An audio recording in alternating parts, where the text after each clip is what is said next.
This Avalanche Safety Report is brought to you by Mountain TV. Watch Mountain TV anywhere with our free Roku, Apple TV, and Fire TV apps. Learn more at mtn-tv.com. We're here with our weekly exclusive with Brian from the Colorado Avalanche Information Center, CAIC. Brian, great to see you.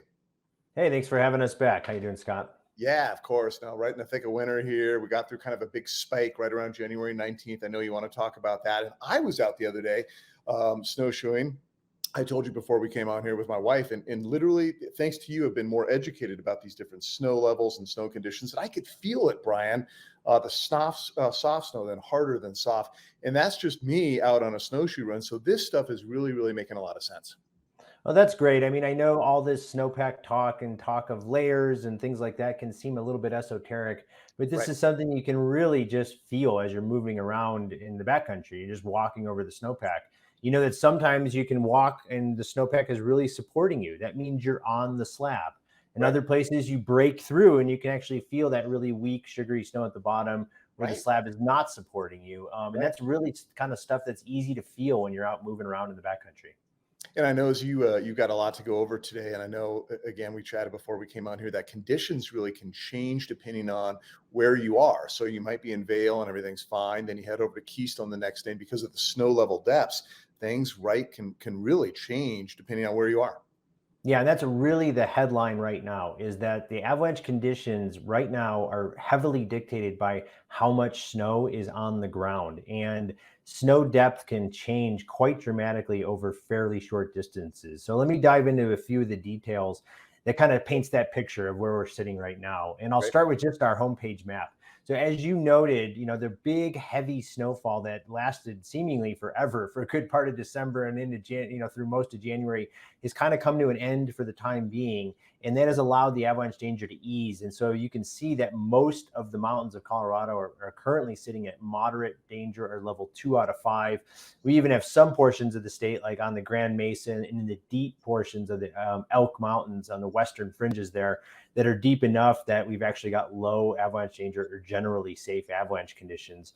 Okay. And that's reflected in just the avalanche activity. So you can see here, we've had avalanche activity around the state, but since the spike on the 19th here on the left side of the bottom panel, you can see it's really trickled off over the last 6 or 7 days. And this has allowed the avalanche danger to ease in the absence of big loading events. And like we said, the avalanche danger is very much dictated by how much snow is on the ground currently. And if here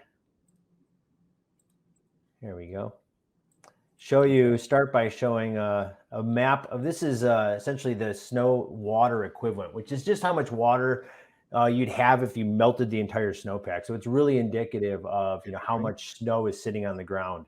And this paints the picture of kind of these 3 distinct bins. And so if you look at these really deep blue areas here, these are the really deep and strong snowpack areas. So all the stuff up around Steamboat into the flat tops. Here you can see the Grand Mesa, that deep portion of the Elk Mountains, and then down near Wolf Creek Pass and a few other spots in the southern San Juan Mountains.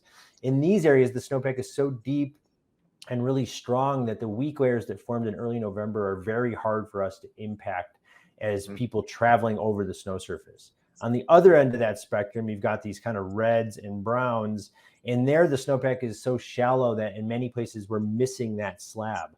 So what we're looking for is kind of that Goldilocks zone, which are represented by these kind of orange, yellow, and green parts. And you can see that's a pretty big swath of the state. There's a lot of green, orange, and yellow from the San Juans up through the shallower portions of the Elk Mountains, the Saguache Range, everything through Summit County, all the way up through the Front Range. And that is the Goldilocks zone where we've got just the right depth. And it kind of looks like this. So we've got cohesive slabs of snow that are anywhere from kind of 2 to 4 feet thick sitting over this weak snow that formed in November. And here you can see it's broken down by storm systems that happened in late December and early January near the surface. We had the snowfall that fell in earlier December, making up kind of the mid-pack slab, and then this old weak snow on the ground. And here's what that looks like when you actually get an avalanche breaking on the field, out in the field. So in this case, we've got a slab that broke about 3.5 feet deep. And you can see that weak snow near the ground is just kind of pouring out. It's a very weak foundation, and that's why we're seeing avalanches. And so I wanted to show you this video here of one of our forecasters in the Elk Mountains, right in this Goldilocks zone, and he's dug out a big column here, and he shows you what an avalanche would look like if you got one to break. Hey everyone, Dylan here from the Colorado Avalanche Information Center. I'm up here on a northeast facing slope near the tree line in Capitol Creek inside the Elk Mountains. And we've been walking around all day here and have gotten very few signs of instability, not very much shooting cracks, not very many collapses, but we know we have a really poor snowpack structure. So we're going to do a roosh block test here and see if we can get a big block to slide, kind of indicating the kind of avalanche we can trigger if we do find that sweet spot.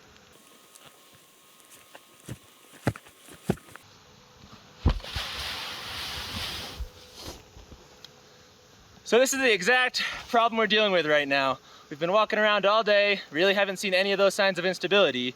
But if you do find that sweet spot and trigger an avalanche, you're gonna get the entire season snowpack to go down slope, failing on these weak, faceted layers at the bottom of the snowpack that exist on most slopes these days. There's a lot of places in Colorado which fit into that Goldilocks zone, which is why it's going to be really important to check your local forecast for where you're going, so you know kind of where the snowpack sits with respect to the snowpack depth. And then the last little bit here is I just showed kind of the storms that have been rolling through this last week, and then they're going to continue through the end of the work week.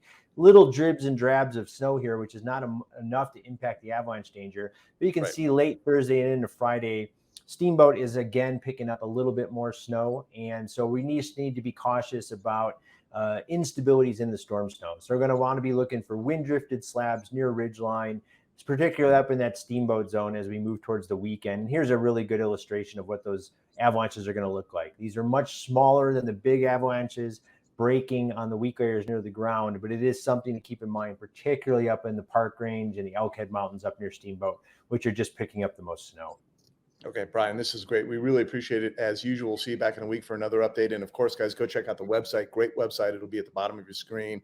All the maps and information are right on there. If you're traveling out, even if you're going somewhere you think is safe, take a look at this stuff, the forecast. Pay attention. Brian, thanks so much. And again, we'll see you back next week. Yeah, sounds great. Have a good weekend. Now, don't forget, you can always stay up to date with the latest forecast at colorado.gov/avalanche. Enjoy the backcountry, folks, but please be safe out there.